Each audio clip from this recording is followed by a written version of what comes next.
Good morning, ladies and gentlemen, and welcome to the Jackson City Council meeting on March the 25th, 2025 at 10 a.m. here at City Hall. We are very honored today to have with us Pastor Robert Green of Fondren Church in Ward 7, and he also married both of my children. And so I'm very honored to have you here. So will everyone stand? And then Mr. Foote, would you please lead us in the pledge? Thank you. Everyone. Let's pray. Our Father, we pause in this moment and we center ourselves under your goodness and your care and your watchful eye. Lord, you tell us to seek the peace and prosperity of our city. And I thank you for our leaders who are serving us, serving our people, and seek to do that. I pray for, Lord, just a spirit of servanthood, that you would give us a vision of the future, one that truly is a future and a hope. And that we would see beyond ourselves to the good of others. Greatness comes not from seeking it for ourselves, but in serving other people. And Lord, I pray for wisdom. There's a lot of knowledge out there, but I pray for wisdom, the ability to take what we know to be true and apply it skillfully to our lives, to our workplaces, to our city. And I pray that, Lord, I just pray according to your word that if anyone lacks wisdom, let him ask of God, who will give to all men liberally, generously. And Lord, I thank you for that. And Lord, we just pray that you would give unity and wisdom and strength to our leaders. And Father, thank you for the opportunity we have to love our neighbors and strengthen us in that. In Christ Jesus we pray. Amen.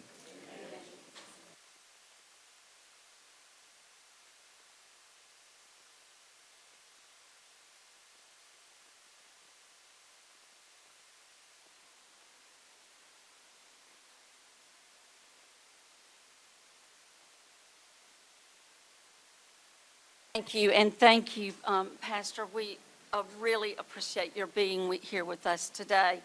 Colleagues, any special introductions today? I would like to open the meeting in memory of Ms. LaWanda Horton, who passed away on Sunday evening. She was the longtime financial director here in the city, and I don't know what we would have done without her through, all the 8 years of the budget process that I've been through. And she was truly remarkable, and we're all going to miss her. Anything else, colleagues? Mr. Foote? Thank you, Madam President. I'd like to open and close the meeting in the honor of Dr. Tom Maharan, a longtime physician and resident of Jackson who passed away this past week. Thank you. Anything else, colleagues? All right, we're going to move on then to public comments. We only have 4 today. First, let me just give you the ground rules.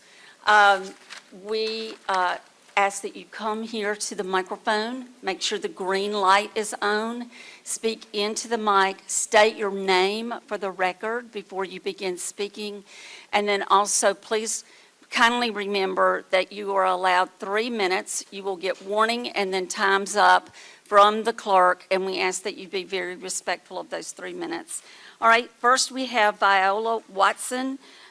She did not list an agenda item or a reason for being here, but Ms. Watson, if you'd like to come speak to us now, the mic is yours. Ms. Watson? Okay, moving on. Zach Service is here to talk about open data and program funding.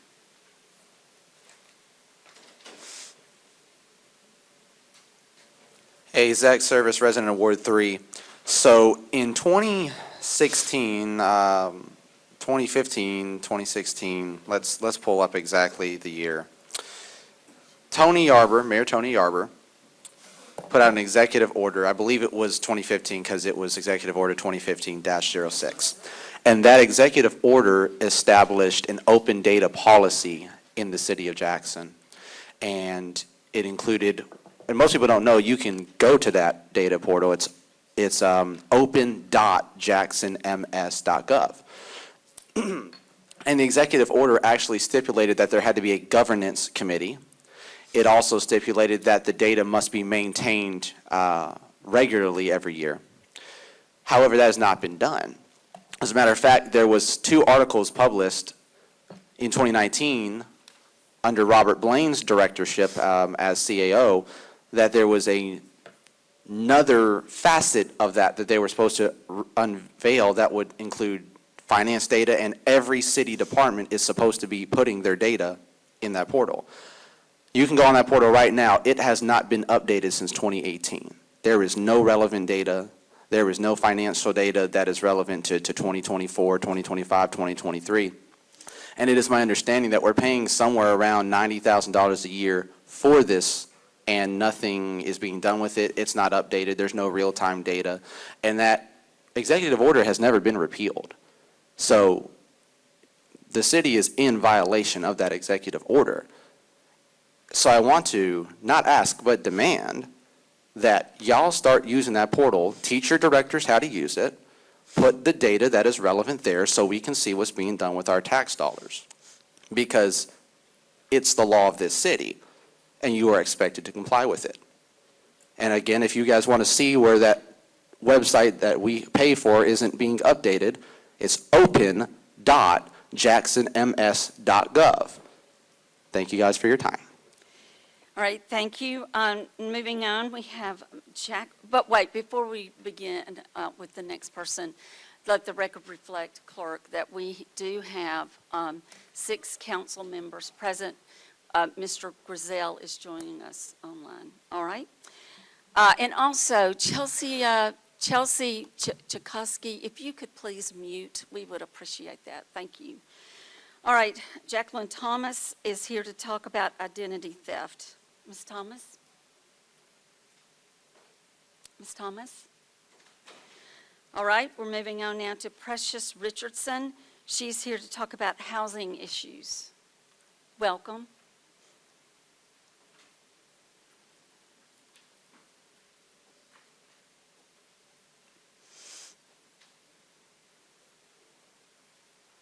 Miss, hang on just 1 minute. Ms. Clerk, can you mute that person? Thank you. Go ahead. Good morning. Good morning. Welcome. All right, thank you. My name is Precious Richardson. I had a grant approval in 2022 for my house to get done, which it has not been done because my house got fired last year, done in 2024. But yet, I don't have anywhere to stay. I have a Down syndrome daughter. She's in a nursing home. I was trying to see what happened to the grant money that they had supposed to do to my house. Maybe if they had to fix my house wouldn't have caught a fire. That's my main issue right now. I went and asked for my documents. The only documents they gave me back was they came to my house and assessed it 4 times for my sewer line, my doors to my house. You know, they're supposed to do there's several things that they never did do.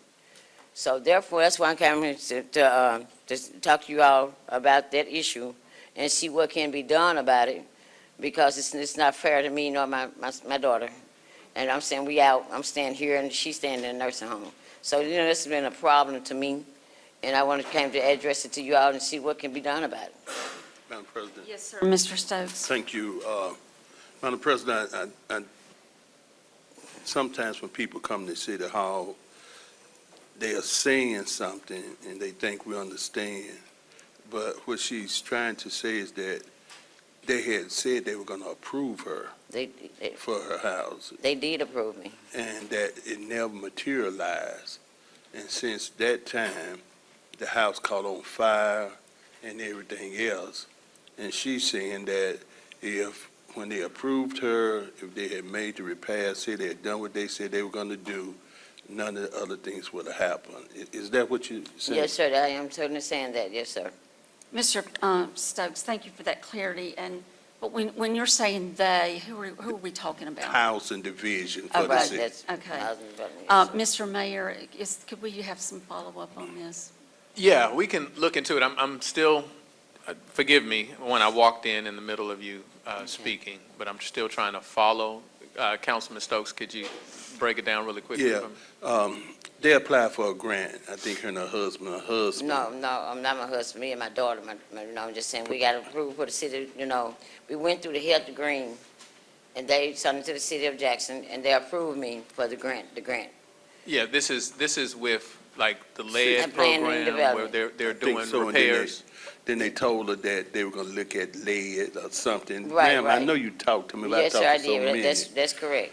They did come out there and assess the house 4 times. During the time, the 2022, then the corona came, I can understood that part. But after that, they came again, Mr. Avery and Mr.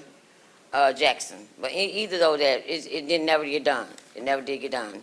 So then when I went over there and talked to them, they also said, well, we're gonna try to get you on the HUD grant program, you know, which that never occurred.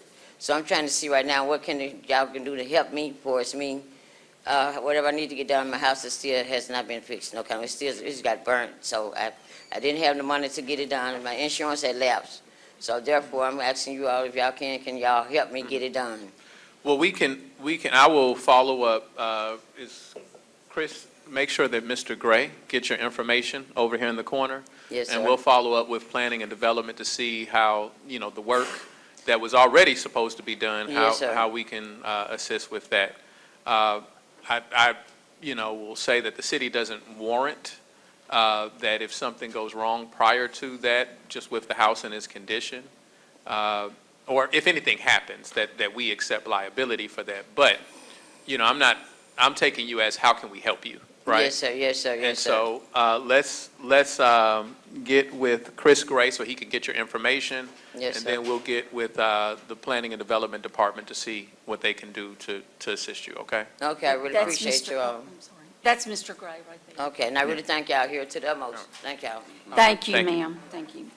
All right, colleagues, this concludes our public comments for the day. Madam President? Yes, sir, Mr. Stokes? I don't know if they signed the wrong book, but we have maybe I'm seeing it wrong. Ma'am, did y'all sign the book to speak? We had a couple of people. Wait, are you Ms. Watson or Ms. Thomas? No? Okay.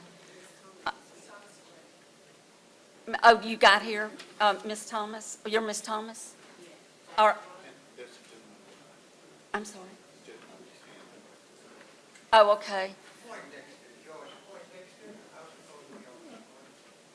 I think there's been some confusion about which list. We're going ahead and take Ms. Thomas, and if you could let this clerk know your name, and we'll get you on the list, okay? All right, Ms. Thomas, could you come on now? Ms. Thomas is here to talk about identity theft. And Ms. Thomas, please, when you get to the mic, state your name for the record, and you have 3 minutes. Thank you.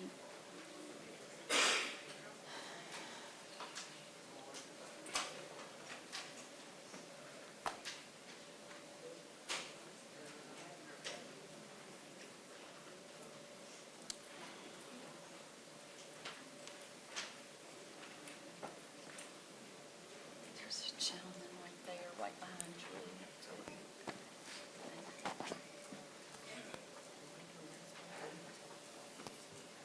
Go ahead and start, ma'am, please. My name is Jacqueline Denise Thomas. I've been dealing with identity theft since 2010. Pearl Police pulled me over, and that's how I found out I had identity theft. But with this identity theft, I have been to Attorney General office. Bo Lakey closed my case without me knowing it. Then I hired their attorney, Abigail Robinson. I fired her in 2016. When I fired her in 2016, I had to go to Mississippi Bar Association in order to get my document. And right now, I had also went to the Social Security office, and I talked with Mrs. Chocolate. She found out that they had me under not found 404. I don't know what it means.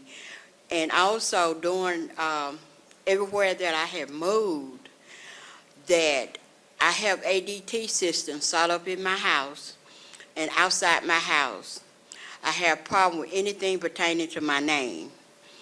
And I'm just asking you all, I need some help with this identity theft. They got me as a real estate agent. I'm not a real estate agent. They got me as a business person. I'm not a business person. I am a retired disabled person. And I've been everywhere that I thought that I could go, but somebody told me that to come down here and ask for help. So I'm just asking you all to help me with my identity theft. let me offer the best help that I could possibly offer. Have you done police reports? or- I have done police report, I have did TransUnion, I got banks with my name on it, which is in my folder, that I don't even have no access to it. I've been to, even when it came down, when they gave the stimulus check, I was dealing with Mississippi Public Credit Union. They turned around, took my whole stimulus check, only sent the state $200. I asked Miss Cox, where my other money at? She turned around and told me I had to pay her $20 an hour to just look up my file. Mr. Mayor, is this something we should just turn over to Chief Watts? He's back there. Yeah, that would be best. Maybe there's new information that you have from the last time you filed a report of things that they tried. You talked about the stimulus check. You talked about other things that people tried to get from you. And so we can hand that over to the police. They can add that to their file. And then ultimately, once we build a file, then we can send it to the credit reporting agencies and see if they can, try to get you straight. And that is a very devastating thing to deal with. One, my heart goes out to you for that challenge. But let's see if we can build a file, because we don't have any direct impact to any of the financial institutions or any direct connection to any of the financial institutions that you're being taken advantage through. But what we can do is help you build a file so that we can, aid you in the process as you try to clear your name, okay? So I would direct you to Chief Watts and make certain that we gather any information that, demonstrates that someone is taking advantage of your identity, okay? Thank you, ma'am. There's Chief Watts right there. Thank you, Chief. All right, and we're so sorry about your troubles. Brenda Roscoe and Margie Butler, are y'all together, or are you coming up separately? You're coming together? All right, just come on together. You have 3 minutes. If you want to do a piece, you have to do separately. All right. It's not going to take them long. Oh, it's not They going to can take do a it. moment. Okay. Well, just come on up with her, Mr. Stokes said. Thank you, Mr. Stokes.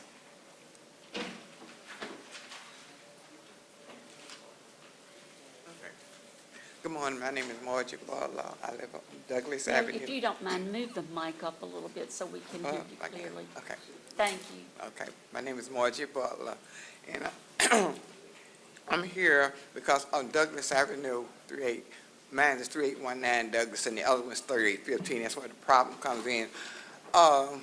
When it rains, it has built up like a big mud hole. We've got pictures and everything of it, and it's from the empty house at 3815. So the grass has grown out to block where, on the side where the water should just keep flowing down the road. It has blocked it, and we have called everywhere here in Jack. They told us to call, and just to get it, we just want to get it cleaned out where that water would flow. Because it looked like a little muddy river there. And everywhere we called, we hadn't got no help, and so we came here. Brenda? Madam President. Yes, sir, Mr. Stokes. Mr. Wright, these are the people we called about. It's on the city right away, where the mud, public works would just come and shovel the mud off. That's That all they would got? clear up their whole problem. 3819 Douglas Avenue. That's good, that's good, Miss, What are they dealing with? he got it. Thank you, Mr. Stokes. He got it. He's saying that He it's- got it. they've Right, you got it. Yeah, he got Just in case, I'm Brenda Rasco, it, okay? he got it, Okay, if they ain't in writing, it never happened. he got it. There you go. Well, thank y'all. Thank you for coming before us today. All right, and then finally, colleagues, we have George and Gloria Poindexter, who are coming together to talk about South Jackson.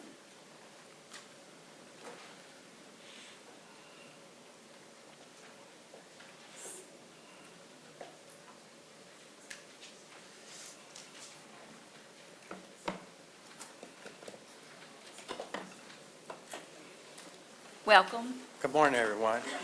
My name is George Poindexter. This is my wife. And I've lived in South Jackson for approximately anywhere from 17 to 20 years. I'm a homeowner, And there's quite a few people in South Jackson that own homes. But there are so many people in South Jackson that homes or properties are there, but there's no one, they say, that the owner. So if there's not an owner, what's going on? The properties are just going up. The streets are terrible. We buy cars, you pay money for cars, you pay for the taxes, you pay for your license plate, but yet and still, there's no one coming in South Jackson to do anything. Matter of fact, when you leave Terry Road across McDowell, you can't even see the people that's running for mayor. We don't know who's running for mayor. We went to see one gentleman, Mr. Henderson, that was on at Emmanuel Chapel Baptist Church. There's no representation. Why should we keep paying? We got to pay light bill, gas bill, water bill. The electrical company came down right across from Baker School, cut down all the trees, part of the trees, and they took them and stuffed them inside there rather than removing them. Now look, certain things got to be done. This city is in a turmoil, especially South Jackson. My wife has plenty of pictures here to show you, and it just doesn't make sense. My Thank name you. is Gloria. I'm sorry. I'm sorry. Oh, state your name for the record, ma'am. Gloria Poindexter, and I married him. I moved from Grand Rapids, Michigan down here. And then when I first got here, it wasn't like this. But over there, where we live, which I want to get out from over there, let me get it. It is very, very, very bad. I want to invite my children, my family to come, but I can't because it's so bad. Oh my God, Lord, have mercy. But it is bad. And when you can see it, you can take my tablet and look at it. But I was so surprised when I came here how bad it is. It's like a dry town in South Jackson where we live now. And I have to commend the policemen that when we went to a meeting, they did go and collect all the thieves and robbers out of the area, but there's no one there because it's so bad there. I wish you would look at the pictures that I have. I mean, I'm a little shaky now being here, but I just can't believe that I have never lived like that. I have never lived where the roads, we can't even hardly get home from the east and west because so many holes in the streets, so much mess. And then the city comes over, and I talked to them, someone from the city came over in trucks, and I talked to them and asked whether they're going to cut down a tree cutter. Really, when it's, I'm sorry. No, you've got 30, you've got 30 more seconds. When it rains, storm, I have to leave because I'm afraid of the trees falling on our houses. So many trees and so many, it's just bad over there. I wish you would just look at these pictures. Well, we appreciate your coming before us today. Mr. Mayor, is... I'm going to yield to Councilman Banks because it's, and then I'll say something. Okay, thank you. What street? 3038 LaSalle Street. Yeah, right off of Floyd. You come down Greenwood, and right before you get to Baker School, Yeah, I'm familiar with the area. you used to be Yes. the And ward leader. we have reported a lot of those vacant houses to code Nobody enforcement. does anything, though. Well, I think they're making progress as they can. Been making promises for the last 10 years. Well, and This is it's, all I right. understand. Well, when It they is brought in bad. the I agree with hungry and you. the poor, and the people that do drugs, they burned and brought trash. It's just depressing. I mean, it really is Yeah. depressing. Yes, ma'am. You can't If- pay Mr. all that Mayor. money for a house, and then because they let the area go down, I'm going to pay for a house. I've been there 20 years. I'm just going to jump up and move because you want to give me $5,000 or $10,000 for my house. My property is worth more than that. Well, we don't have anything to do with those people that put out for, purchase of homes. But let me say this, there's a lot of things that you mentioned. We can, try to systematically go through it. I don't know where your street is on the list. There's several neighborhood streets. We've been focusing on thoroughfares to date because those are the most heavily trafficked. But we're going into neighborhoods to pave streets this summer. I pray that your street is on that list, and we can see if it's in the area, if it's something that we can deal with. Yes, we With we got quite a few houses been on the list from anywhere to 10 to 12 years. Yeah. To be torn down. Yeah, Yes, sir. I'm coming to that. I'm coming to that. With the trees that you talked about, we can communicate with Entergy about removing those trees. Once we get the list, they would be responsible for that. In terms of the blighted houses, we can see where those houses are in the process. But this is the honesty I owe you. The blight elimination or that program is broken in terms of how large of a number of houses we have to demolish or get rid of. Okay. That's why we keep saying that we're pushing for land bank legislation. We recognize, like you recognize, that it's a broken process. We're trying to do the best we can. This council has allocated more code enforcement officers. We have 11 new code enforcement officers so we can get through the system. But it's a broken process, Okay, right? we want to And thank you then. and that's state law. And so we're trying to get an amendment in the state law so that we can more aggressively go after all of the dilapidated properties. And we're doing this based on what we've learned around the country in terms of what has been the most successful and aggressive way of doing that.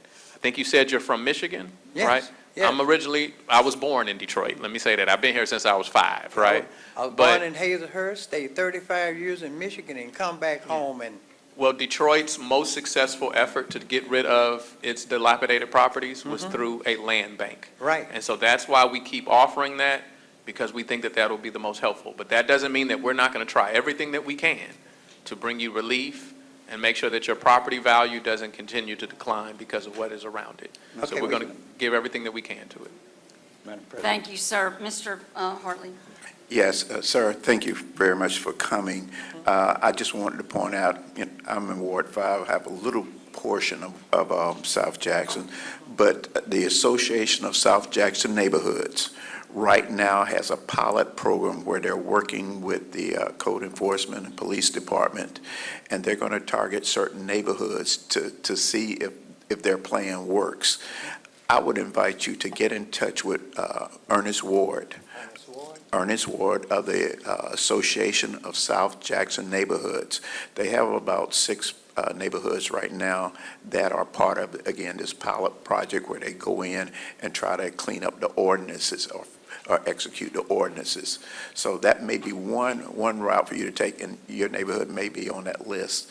But Association of South Jackson Neighborhood, Ernest Ward. Okay, thank you very much for listening. Yes, sir. Thank you for coming before us today. Thank you, Mr. Hartley. All right, colleagues, that concludes our public comments today. We're going to move on now to consent agenda, but before we do,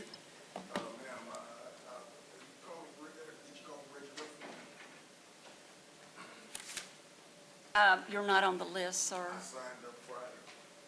Okay, we've got an issue, Ms. Jordan. There's a different list. There apparently is an issue with the list today, so I certainly would allow you to speak because you obviously signed up, but I don't have you on my list. Ms. Jordan, could just come on, sir, and you can state your name for the record. Wait till you get to the mic. And, yeah, and you have 3 minutes. And I apologize for the confusion. Welcome. I've been dealing with it all for quite a while. But thank you. My name is Reggie Ruffin, and I represent the Just Cause Coalition in Dallas, Texas. I'm a native Jacksonian, and I grew up in Jackson. And during the 70s, Jackson was very booming, and it was commerce and everything going on and all that. And then things started declining, unfortunately. Mr. Mayor, your father was a very honorable man. He worked with Frito-Lay for the employees' civil rights union. That's part of why I'm here. Numerous people moved to all new places in Jackson in the 70s. Frito-Lay provided a great livelihood for everyone. They moved on up like the Jeffersons did. But there was a price they also paid for working at Frito-Lay. 25 years that plant operated and ran, and then it closed in '99. A lot of people were exposed to hazardous chemicals, asbestos, and all other type of byproducts. And back in 2018, they set up a settlement fund for people who had worked there, gotten sick, and died as mandated by OSHA. But what has also happened, they have used some clauses, some type of statutes of limitations on wrongful death, claiming that people don't qualify. I've done my own investigation the past 7 years, and it's taken me 7 years just to get here. And I met Mr. Stokes a couple of years ago when we was doing this. I filed a lawsuit in federal court that was grossly mishandled by an attorney who never served the defendant, which makes me allege that he obviously took a payment or something to do that. His name's Guy Rogers, and he's going to be facing sanctions in a couple of hours at the Bar Association on not just his issues that he did with others, but also with myself. But numerous people I put on my lawsuit, they're still suffering every day. They lost families. They're losing their way of life now. And I'm imploring everyone to, I want to try to get some help from the city, to try to get some investigations going and see just exactly how many people have been affected. Because this is just going on all over and over again. And I'm going to hope to be in touch. I'm going to be here for the next couple of weeks to try to get some competent legal counsel. Madam President? Yes, sir, Mr. Mayor, I'm sorry. Well, first and foremost, I thank you for coming to speak because many residents were affected, either working or by the closure of Frito-Lay. I know firsthand. My father was representing the union, and they won in a decision from the court that Frito-Lay had to turn over their financial documents, which demonstrated that they were paying people in Jackson, Mississippi, far less than they were paying people in cities of similar size and economic conditions. And so that decision put Frito-Lay in a very tough spot. So that's why they left Jackson. They left Jackson because they were going to owe a lot of people a lot of money. But this gentleman on the outside of here, I'll talk to you, you may recognize him. We refer to him as Hondo Lumumba. That's where we met Hondo. He was working with Frito-Lay with the union. So he may be able to help you connect with other people that are impacted, and then that can maybe turn into a cause that can be picked up by legal services. That's not something that the city of Jackson might necessarily deal with because that's private enterprise.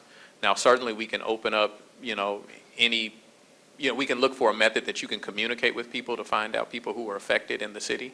And that would certainly be an interest of ours to help people that were affected. That would be great because, my father paid the ultimate price in 2010 when he passed away from cancer.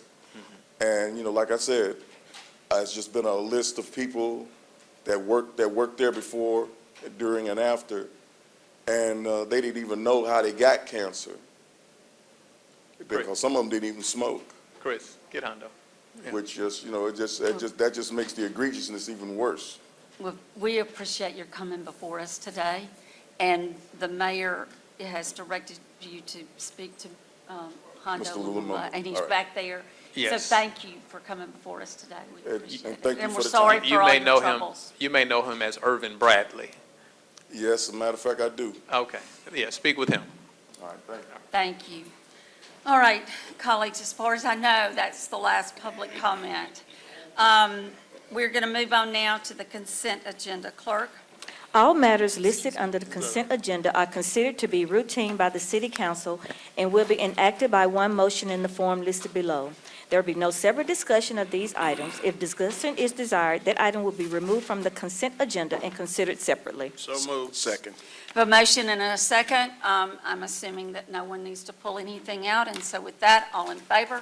Aye.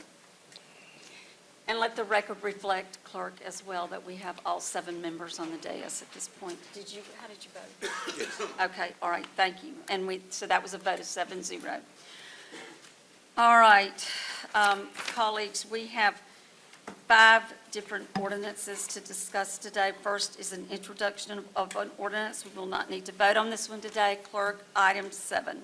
Ordinance of the City Council of Jackson, Mississippi, establishing Chapter 6, Section 6-4, City of Jackson Transit System Advertising Ordinance to regulate advertising in Jackson Transit Authority facilities, vehicles, and publications.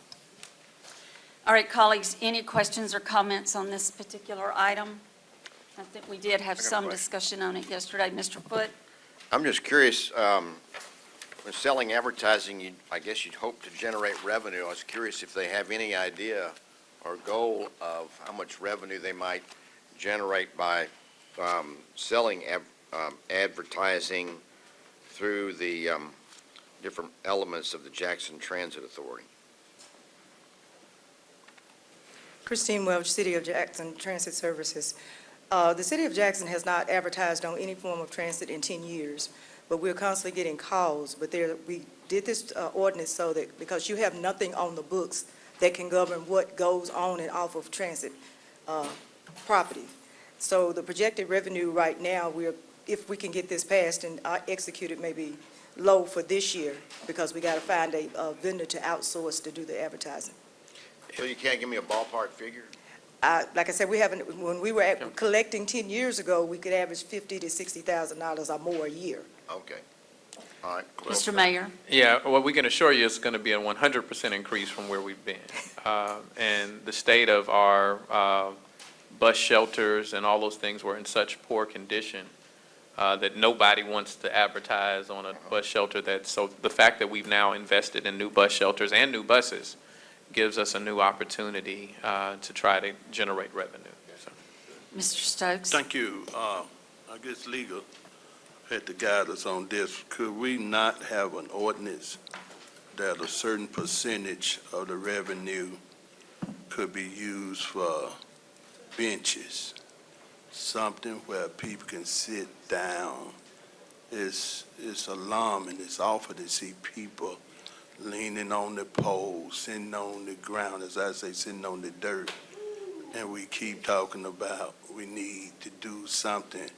If we earmark a portion, I'm not saying all the money, to make sure we start putting down benches at these bus stops. And I understand the Disability Act and things that must be done, but I think we can find the right combination to make sure that we will not violate federal law and making sure we have somewhere for people to sit down. Thank you. Thank you. That was a question, I think. Was it? Question to legal, and I hope Yeah. they'll draw up the ordinance. Did you understand the question? Whether or not a portion of this could be used to purchase benches at bus stops so people don't have to sit on the ground?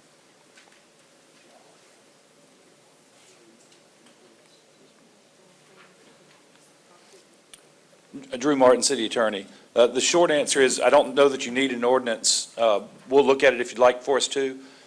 This is money that'll go to the general fund and can be allocated depending on how the governing authorities decide to allocate it. I feel a lot more comfortable with an ordinance. Understood. Thank you. All right, thank you. Could this just be amended so we don't have to go through a whole new ordinance, or Well, do we my- need something separate? My understanding was that it wouldn't necessarily attach to this ordinance because you don't want to slow this one down. Yes, okay. But you could do something additional, I think is what Councilman Stokes is asking. Thank you. Okay. And- Mr. Mayor? And I would just add, as was noted through Councilman Foote's question, we don't even know what the revenue is going to be just yet. Well, that's a Yeah, good point. yeah. Okay, so we'll wait for a separate ordinance from the Yeah, legal. absolutely, and that's why we Okay. say a percentage. Okay, That way, whatever it is, we'll get a percentage that goes Okay. direct for benches. I'll Thank you. I like it, Mr. Stokes. Thank you. You've got my vote on that one, because I'm tired of seeing people standing and leaning against poles, too. All right, but I do appreciate the new benches and the new shelters that have been installed. They look fabulous. Colleagues, any other questions or comments on this one? All right, well, this will be up for consideration at the next city council meeting, which will be April the 8th. All right. April the 8th, here at 10 o'clock. All right, colleagues, we're moving on now to adoption of ordinances. Before we get started on this, though, very quickly, I want to tell you that you have amended ordinances that Ms. Jordan put at your desk this morning for items 8 and 9. All right, so with that, clerk, item 8. Ordinance amending Section 2-62 of the Jackson Code of Ordinances. So move. We have a motion and a second on this item. We did have a good bit of discussion about this. Ms. Jordan, I'm going to ask you to please explain this to my colleagues. Shanikia Jordan, Clerk of Council. Ordinance Section 2-62 changes the time of the meeting to alternate with the first meeting being at 10 and the second being at 6 p.m. It also removes the citizens' agenda meeting, and after yesterday's discussion, we would need a motion and a second to change the number of persons that are able to be in the council chamber. Okay, so, colleagues, I need a motion for an amendment to change the number. It was 20. 20 to but 90. during COVID to 90 persons, which is the most allowed by the fire marshal in this room. So move. We have a motion and a second. Any discussion on that? Hearing none, all in favor? All right, we now have this ordinance before us as amended. Any additional questions or comments, colleagues? All right, yes, sir, Mr. Foote? Thank you, Madam President. I'm just reading this paragraph B under the second whereas. It says, regular meetings of the council shall be held on every other Tuesday. The regular meeting shall be held at 10 a.m., at 4 p.m. on each, well, and then it goes on to that. So I know we go through a cycle where we go, have the goal here is to have a meeting on Tuesday at 10 a.m., and then the next 2 weeks later have it at 6 p.m. That's correct. What about, so do we just, it's not the first meeting of every month that's on in the morning, is it? What is it? Yeah, yes, Mr. Foote? To start, tell me how the schedule begins, if you could. Ms. Jordan, I It think is if we the- turn the page and Okay. and the B under, now be it ordained, isn't that clearer there with the purpose of The underlined portion. The underlined portion? That's correct. It says the Mr. first regular city council meeting. The first in the month, or the first in the year, or first in what? So they alternate.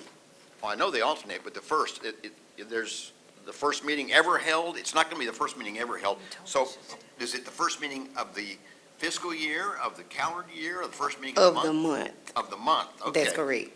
Yesterday, you told us the start date. The start date of this ordinance will be May 20th.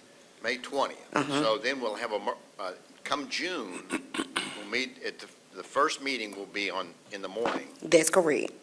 And then we just rotate through the end of that month, and then in July, it'll go back to the first meeting will be, even Yes, if the sir. previous meeting was on a morning, once you get to July, the first meeting's in the morning. Yes, sir. That's Okay. correct. All right. I just wasn't clear about that. Yes, Thank you. yes, sir, and I agree that is a little confusing, but if you turn the page, the B section, I think makes it a little clearer. Mr. Yeah. Foote. Anyway, thank you for that. Thank you. Question. Yes, sir, Mr. Stokes. Madam President, 90 people in this small room is a lot of people. Yes, sir. Now, even though we're not dealing with COVID any longer, that's going to be mighty, mighty tight. Is there a win-win where we could have language legal to make sure that we're not overcrowded, and not just say 90 as a rough number? Drew Martin, City Attorney. The short answer is I'm guessing there's a way to do that. I'm not sure what the language would necessarily be. I mean, if Mr. it's the Mayor. will of the body, I think y'all can just amend that's your right. order to reduce the number to, A lesser number? a lesser number, if that's what you wanted to do. Mr. Stokes, I'm open to whatever you think it should be. Well, I know I don't want to stop people from having the opportunity to come and speak. And I want to make sure they have those opportunities, but that's a lot of people in this small room. This is a kind of small room in 90, and especially bringing people in my size, it's going to make it even worse. So, Well, you're one of the 90. So here we are. I mean, we're part of could it. we, Yeah. The joke- could I'm we open- at least say, maybe, I'm open to suggestions. could we If say anybody- 75, I- maximum 75, and, I- if the fire marshal feel that others, then, we might can. But right now, that's gonna be, Up That's to done. 90. Yeah, I think that the fire marshal the implication is up to 90. I'm fine with it. Is that a so motion? move, yeah, so move, We have a 75. second on changing that number from 90 to 75? A second? Second. We have a second. Any other discussion on that? Hearing none. All in favor?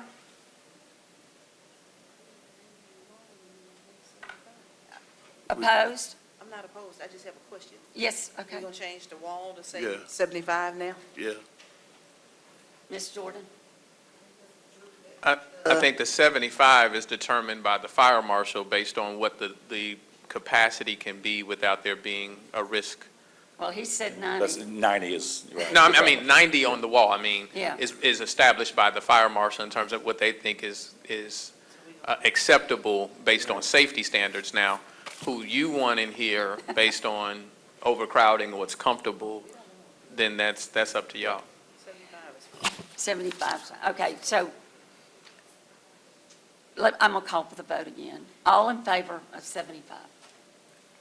All right, it's set 7-0. All right, now we have this ordinance before us as amended. Are there any other questions? We did discuss it yesterday, but this is a lot and it matters. We can always amend it again. Any other questions or comments? Hearing none, all in favor? It carries, Ms. Jordan, with a vote of 7-0. so we're moving back to the night meeting, Yes, sir, we are. And People have but requested. only 75 people, Mr. Stokes. max, okay, Max. all right. And you're one of the 75, so we're good. All right, excuse me, I apologize. All right, item 9. Ordinance amending Section 2-64 of the City of Jackson Code of Ordinances for the purpose of reconciling the order of business of the council meetings. So move. Second. We have a motion and a second. We also discussed this. You have an amended copy before you. It was really kind of housekeeping. There were a couple of things left out that got added. Any questions or comments about this item, colleagues? Any questions? Hearing none, all in favor? I'm sorry. It's a vote of 7-0, I believe. Mr. Banks, how did you vote? I voted for Okay, all right, thank you. All right, item 10.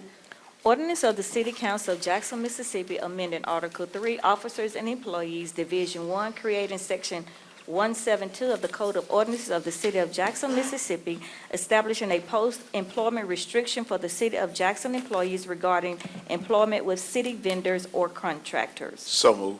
Second. We have a motion and a second on this item. Mr. Griselle, I think we had discussed at some point some proposed amendments. So, yes, Drew Martin, City Attorney. I'm going to hand to Councilman Banks and ask him to pass down an AG opinion. When we started looking at this, we were looking, as I said before, about the time limits and the dollar amount on the fines.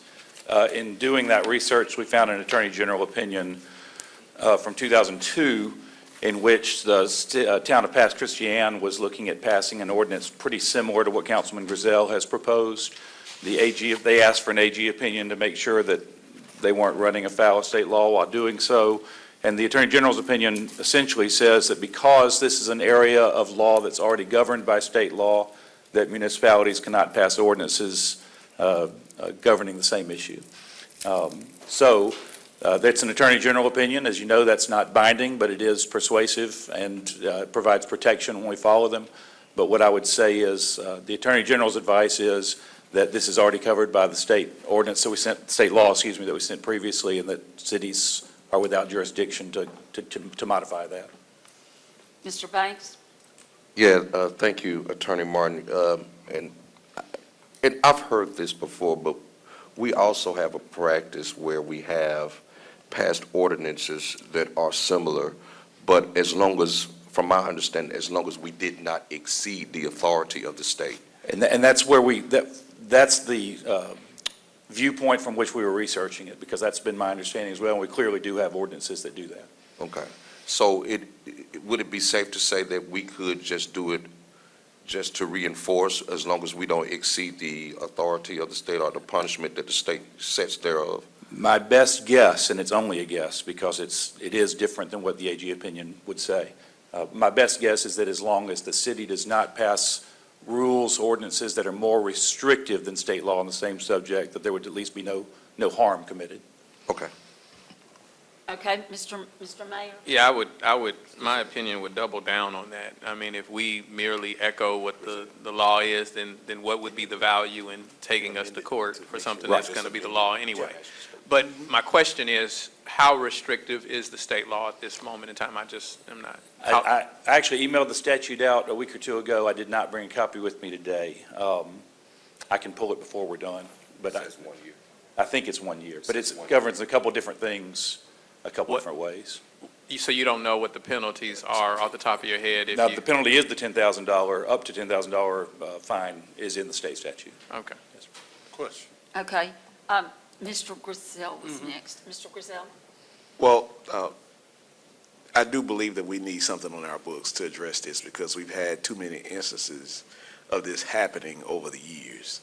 Now, who gets to enforce state law, who gets reported, I don't know. That's above my pay grade. But I do think that, home rule, we need something on our books.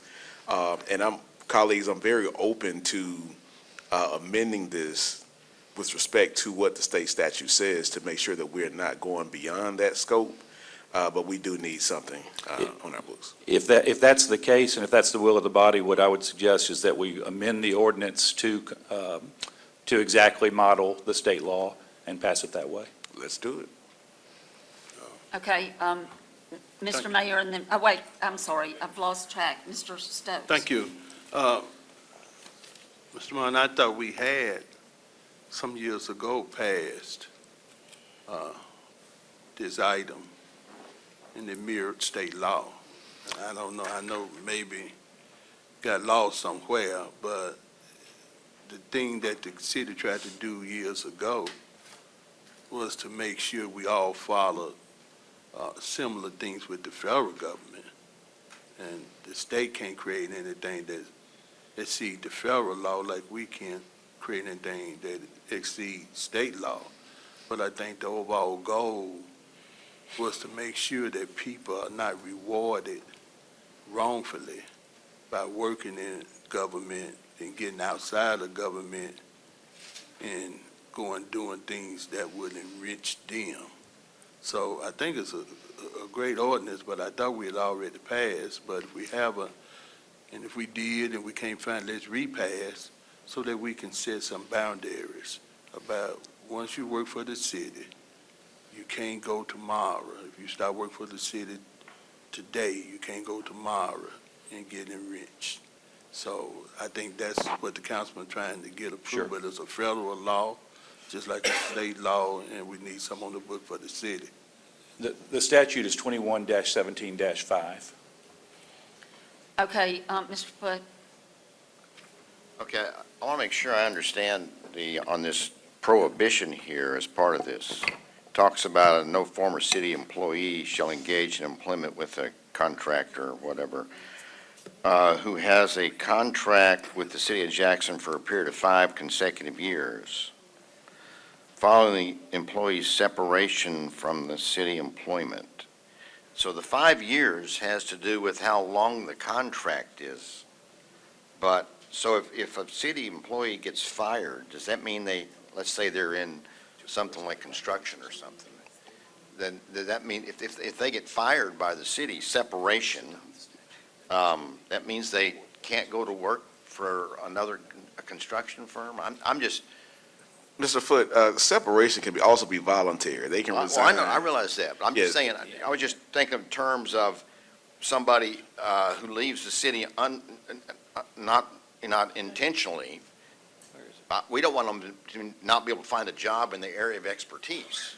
Well, That's why I was trying to, but it's still not clear to me that the 5 years is just the length of the contract. It doesn't mean, No, that's not what that means. It's saying that you can't go work for that contractor for a period of 5 years. But I do recall when I first introduced this ordinance, and I think Councilwoman Clay is on board with this also, that we can amend this to drop it down to 2 years. I think 2 years is fair. If the state statute, though, says 1 year, we can definitely do that, too. yeah, But- 5 years seems like a long time to say. I mean, I'm not opposed to that, but we Okay. definitely need to, we can amend this today and get it down, to be parallel with what state statute says. All right, my question is this, Mr. Martin. How many places do we need to amend the proposed ordinance to make it comply with state law? Well, the easiest thing would be just to strike the ordinance and substitute the statute, Okay, rather than try to parse each word to make it fit the same thing. Mr. I'm not And Ms. opposed to Moncur has pulled the statute up here while we're. All right, So we well, can- I we would can- take, Mr. Stokes just made a motion. Second. We have a motion and a second to replace this proposed ordinance with the state statute, which, tell me those numbers again. 21-7-5 and 20, I'm sorry, I said it wrong. Where's, right here, 25-7 17 or 7? No, 21-17-5 is correct. There's no- 21-17-5. What is this then? Okay. Am I seeing it? So, colleagues, any discussion about that? Hold on, wait, I'm sorry. I'm looking at three different statutes, and I may have just told you the wrong one. All right, I'm sorry. Contract restrictions and the ethics restrictions here are 25-4-105 and 25-4-107. I need you to say them for me one more time. Sure. 25-4-105. And the enforcement statute is 25-4-107. 107. And Councilman Griselle, to your question earlier, the enforcement mechanism is a report to the Ethics Commission, which then sets a hearing. Yes. All right, any discussion, colleagues? Councilman Banks. Mr. Banks? Yeah, and I wonder if this would help, and if City Legal can help with the wording of it. If we were to be more specific in saying any former employee that had any direct dealings with recruiting a contractor or anyone who has done business with the city. Because I think that gets more to the issue, that if anyone had like direct access with getting said engineer to get a contract with the city, and then whether they leave or terminate, they turn right back around and, and benefit from helping to make sure that contract I works. think I understand what you're asking. Trying to get at, yeah. Right. So for example, if you had a city employee who wasn't directly involved in procuring a contract or working on it, but set up the relationships, for example, help bring people together, that's going to be tough to word. So you, And arguably is stricter than what the state does, which could run us into some trouble as well. Same thing. Yeah. so you feel like the best approach Adopt the is statute. to just, well, the motion and the second is on the floor. Yes. To replace this proposed ordinances with state statute 25-4-1025 and 25-4-107. Is that right? Read yours again. 25-4-1025. No two. Take that two out. Oh, no, two, okay. 105 and 25-4-107. That's it. That's it. Okay. And I would say to Councilman Banks, anybody else that has additional things that they are interested in, maybe we could write those up and ask for an additional AG opinion on them, would be my advice. But passing it without that, I think, would be Dangerous. I do. All right. You don't want to be dangerous. Colleagues, we have a proposed amendment on the floor. All in favor? All right, it's voted 7-0. Now we have the amended item before us. Any additional questions or comments? Hearing none? Comment. Yes, sir, Mr. Stokes? Thank you. Madam President, I just want to say that I think Liga and Councilor Griselle and this body as a whole demonstrating that the city of Jackson is trying to make sure we follow state law and make sure we do the right thing day in and day out. These laws, once you have them on the books, it demonstrate what the city of Jackson, the direction we're trying to go and what we're trying to do. And that clears up any gray area about what's the overall goal for the city. Thank you. Mr. Mayor? Yeah, I just want to say that I think that this effort and the fact that there have been abuses of this state law in the past, I do agree and commend it. I guess the real work going forward is our enforcement capacity and how we're going to monitor this. The problem is that once someone leaves the city, we don't typically follow them to know where they're going or what they're doing. We sometimes find out, The right? clerks know. Yeah. You said who knows? The clerks. Well, the clerks need to talk then. No, but that is going to be, I know that there will be some positions and some work that will be easier to follow, but other things that will be a little more conspicuous. Thank you, Mr. Mayor. All right, Mr. Banks? Yeah, just real quick. And it may be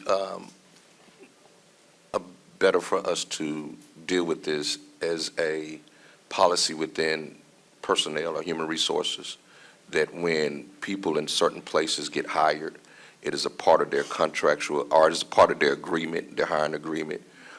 Just like if you said a police officer, after we pay for them to go to the academy, they can't just up and leave and go somewhere else. Maybe it's something that can become a part, if someone gets hired to cut grass, that they won't leave during the spring and go start their own company, then come back, But maybe it's something that can be put in that agreement as they are being employed instead of it being an ordinance. Yeah, it just requires an acknowledgement that they have been provided the law, right? And so once they've provided the law, they can sign saying, I acknowledge that I have received what the ordinance of the city of Jackson. And our HR Director, Toya Martin, sitting out there nodding, just so that that's on the record, Okay, that can be thank done. you. All right. Any other questions about this item? Hearing none, all in favor? It carries with a vote of 7-0. Thank you. Thank you, colleagues.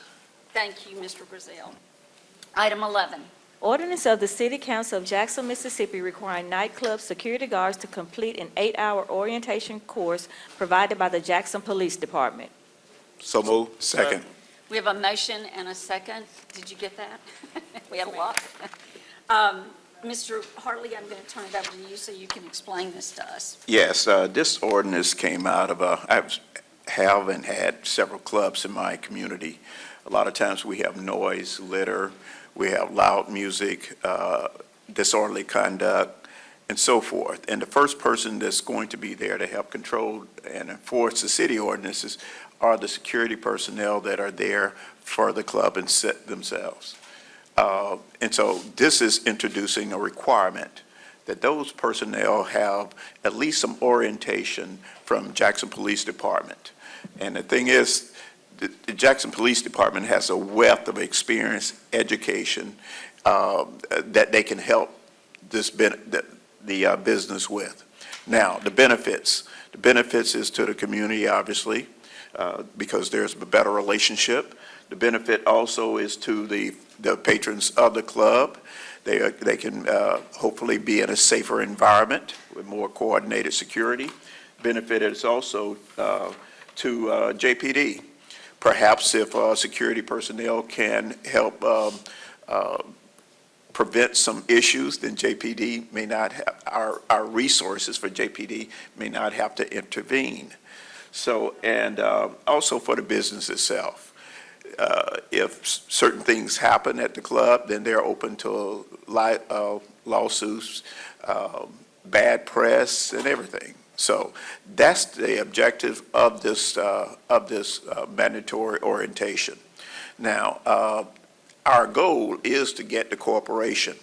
It's not to just look at folks and fine them, but we would like to have our planning department also to work with the businesses.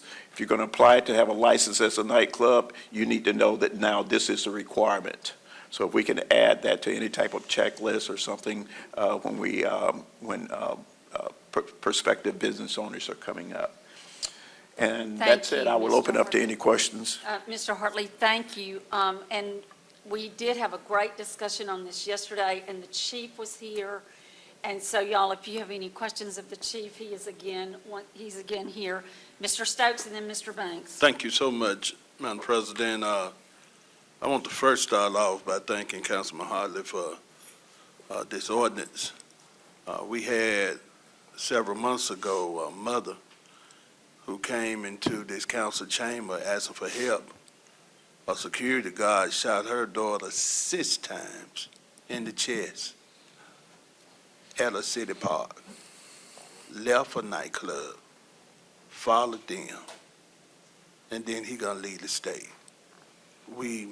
People go to these nightclubs, young people and everybody, and they do not look to be shot by a security guard who's not doing anything. People that's not armed.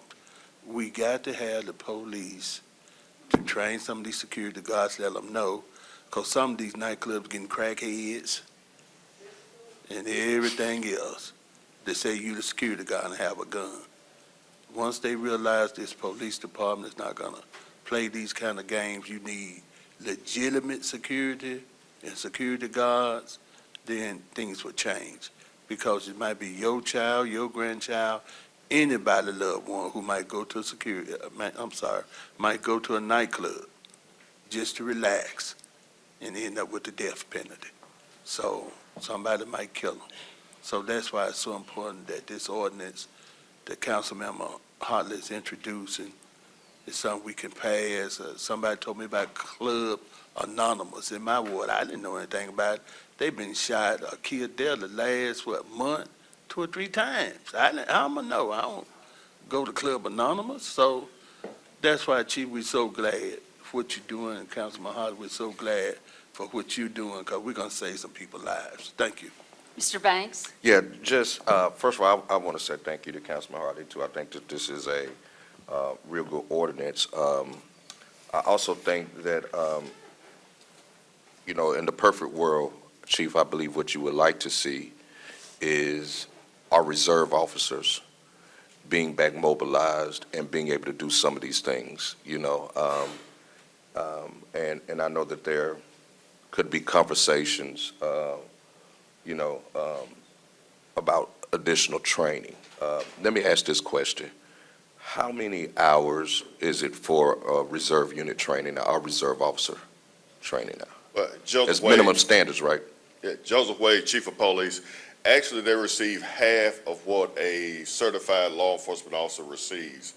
A full-time officer is 480 hours. Reserve is half of that. Now, we have certain rules and policies that govern our reserve that is different from, say, Hinds County. Okay. No JPD officer can work at a nightclub. Okay.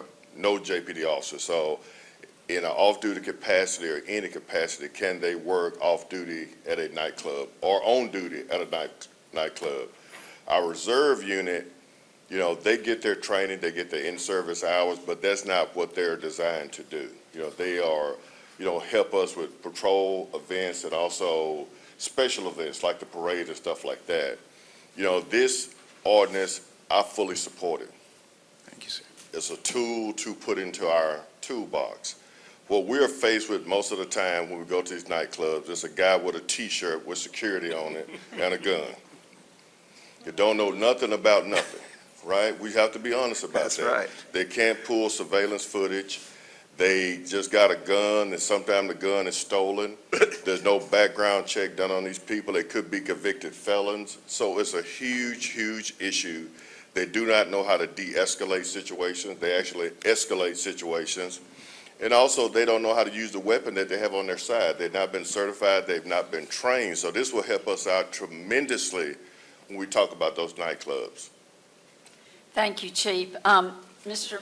Mayor? Yes, a couple of questions. This is more for Councilman Hartley.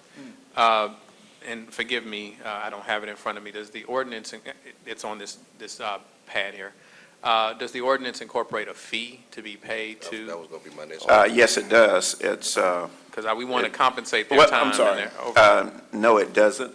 It doesn't. Need to And, include two. and one thing is, it talks about, it gives a $500 fine if a business proceed without it. I would request, if the council would consider this, that there be some type of fee associated to pay for the time Yes. and services of training people. But because we do get reimbursed by the state when we train law enforcement officers, this would be something new for us, training civilian personnel and some type of this would be an orientation course, not a Right. certification course. Right. And I do agree, because we have to pay the salary of our training staff to do this training. Okay. And it may require that we do it in the evening and possibly on the weekends. Yeah, and it gives them, it helps their livelihood, right? So how much do you propose, Chief, that, Well, It should be affordable. I mean, we could make that amendment right Yeah. now, right, Mr. Hartley? Yes, Yeah. ma'am, certainly. man, I'm not, well, I would take recommendation. We're not trying to, 25. Again, I think the What, Mr. Mayor? 50? My Ms. Clark? question is, we need to pay them enough to cover our fee, but we also need to make $1 off this. This needs to be a revenue for us, because we don't Okay. have money to give away. Oh, So you absolutely, may have a lot of services. turnover with those security guards and training, and we need to establish how often we're going to train. yes. I agree. Drew Mr. Martin, Mr. Drew Martin, Martin. City Attorney. So two things. One, we can absolutely charge a fee for the service. It can't not be a quote-unquote revenue producer because that's not permitted, but we're absolutely permitted to charge an amount sufficient to cover the cost of the program. So, you could amend the ordinance just to give planning, for example, the authority to set that fee at an appropriate amount, depending on how much it'll cost, and in conjunction with JPD. Can you, yes, second. All right. Repeat that motion, Mr. Sure. Martin. The planning department will have the authority to set an appropriate fee to cover the cost of the program. We have a motion from Mr. Stokes and a second from Mr. Hartley. Any additional questions or comments on that proposed amendment? Hearing none, all in favor? All right, it's 7-0. Thank you very much. We now have the item before us as amended. Any additional questions or comments on this item? Hearing none, all in favor? It carries with a vote of 7-0. Thank you, Mr. Hartley, for bringing this before us, and thank you, Chief. All right, colleagues, we are now going into the regular agenda, and we have before us claims. Clerk? Order approving claims appearing at pages 292 to inclusive thereon on municipal docket of claims in the amount of $2,715,799.53 for and making appropriation for the payment thereof. So move. Second? All right, we have a motion and a second. Mr. Malumbeka, would you please go over larger claims for us? Yes. Good morning, Fidelis Malumbeka, CFO. The following are the four largest claims on this docket. They are as follows. First, payment to Regions Bank in the amount of $1,470,506.26, paid out of Fund 316, Series 2015A GO bond refunding.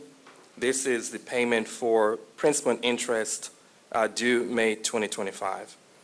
Second is Dickinson Boeing Incorporated in the amount of $633,332.44, paid out of Fund 173, 1% infrastructure. This is for the street resurfacing project, Phase 1A. Third is Pennsylvania Manufacturing Association in the amount of $63,005.80, paid out of Fund 57, Employees Group Insurance Fund. This is for the excess risk February 2025 payment.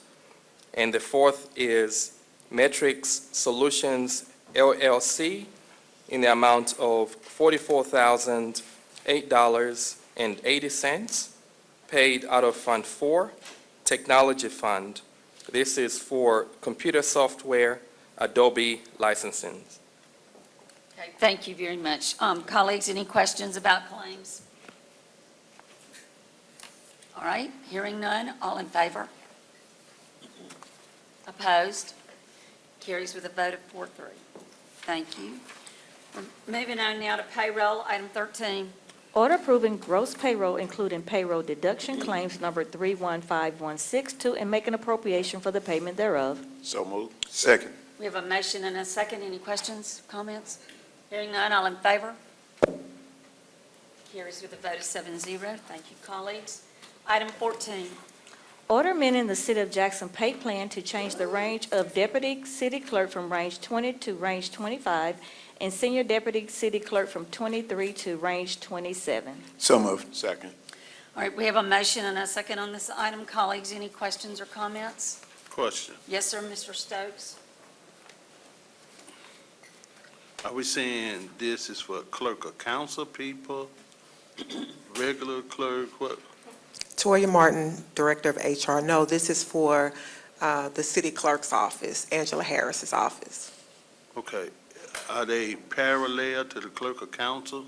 Right now, they're not. I do have an order coming for the clerk of council office, which will be on the next council meeting. Shaniki and I have a meeting this week to talk about that.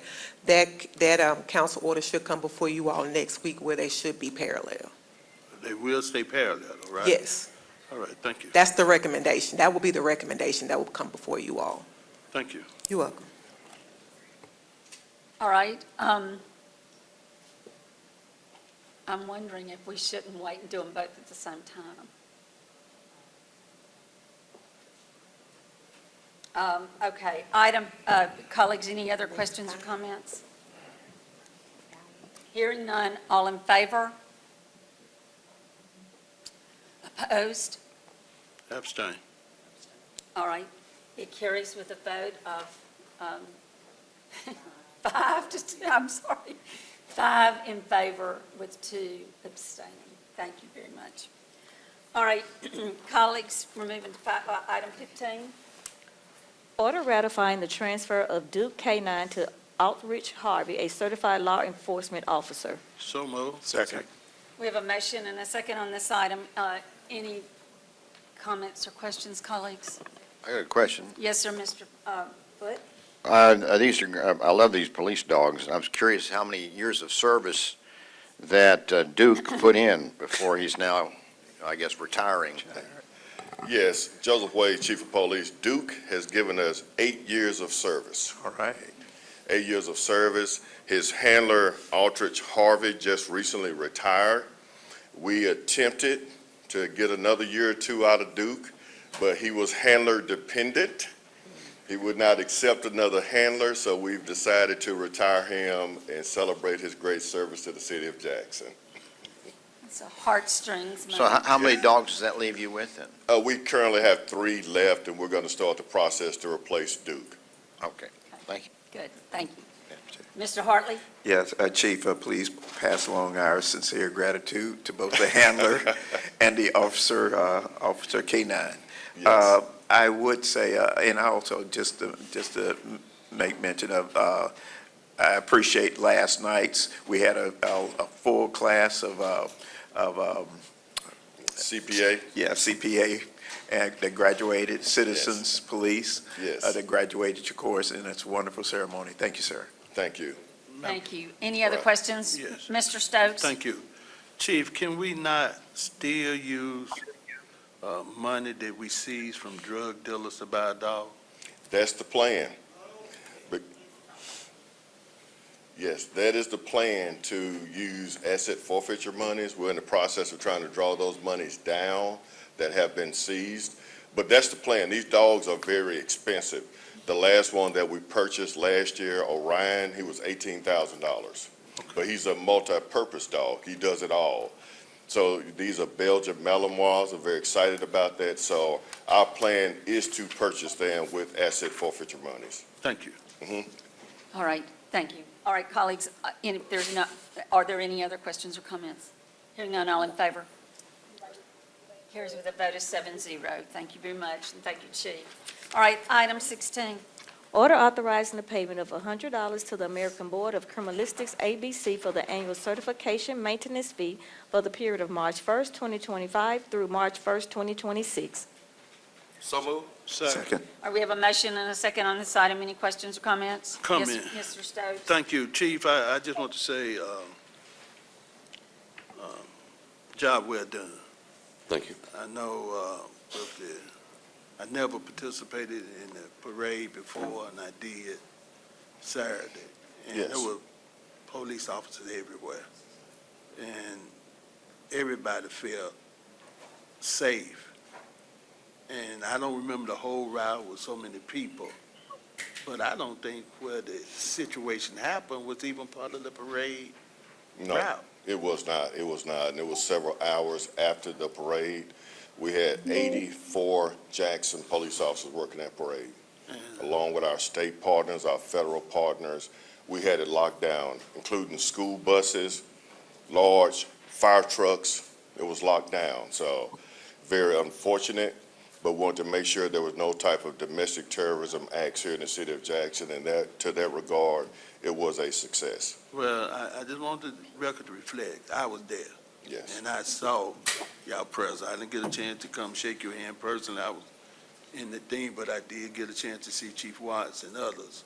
And I Yes. don't want to publicly think that this police department cannot handle a parade, because y'all can. You have done it, and you will continue to do it. Now, some bad boys in this city, and you've been talking about, but we're gonna get them out this city. Yes, sir. Thank you so much. Y'all keep up the good work. Yes, Thank sir. you, Mr. Stokes. Mr. Mayor? Yes, thank you, Councilman Stokes, for drawing that out. In fact, JPD was in numbers almost to 100 officers for that parade. And so they were strong in force. And the unfortunate incident, first, we always want to recognize the loss of life, but the unfortunate incident and harm that came to other people happened, like he said, several hours after the parade.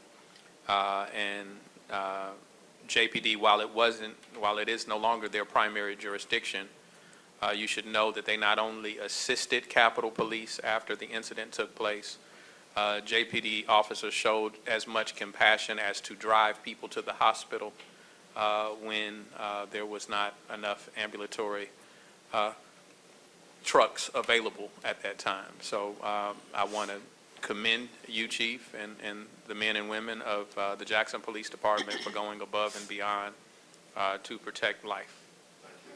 Thank you, and I definitely appreciate the, the moment of saying thank you, but that is not the item before us. This is a $100 item, and we need to get, we need to get back to it. Any questions or comments about the item that is before us? Hearing none, all in favor? It carries with a vote of 7-0. Thank you. All right, item 17. Order approving the payment of invoice 24.0805 in the amount of $11,000 from Metro Communications and Utility Company for fiber repairs performed at the Unity B on August 5th, 2024 at Fire Station 6. So moved. Second. We have a motion and a second. Any questions or comments, colleagues? Hearing none, all in favor? President Lindsay? Wait, I'm sorry. Sorry, Drew Martin, City Attorney. This order is correct, but I was just pointed out a typo in the header, which is also on the agenda, which probably should be amended to correct. If the very first line on the header says, order approving the payment of invoice 24.0805 in the amount of, and then it has 11,0000, right? So we need to delete one of those zeros so that it says $11,000. Yes, sir. So moved. Second. We have a motion and a second to make the amendment as proposed by the city attorney. It should be $11,000. Correct. Okay, to $11,000. All right, all in favor? All right, it carries with a vote of 7-0. The item is now before us as amended.